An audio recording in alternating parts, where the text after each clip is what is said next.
રાજકોટમાં ચકચારી ઘટના સામે આવી। રાજકોટના પૂર્વ પોલીસ ઇન્સ્પેક્ટર સામે પોલીસ ફરિયાદ દાખલ થઈ। રાજકોટ મહિલા પોલીસ સ્ટેશનમાં પીઆઈ સામે દુષ્કર્મની ફરિયાદ નોંધાતા ચકચાર મચી છે।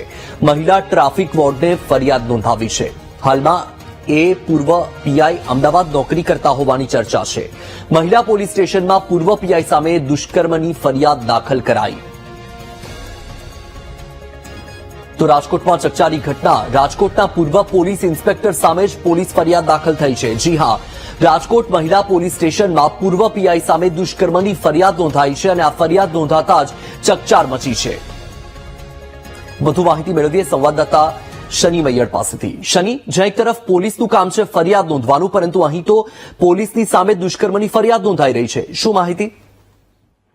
મિથુન, જે રીતે વાત કરવામાં આવે, રાજકોટમાં ચકચારી ઘટના સામે આવી રહી છે।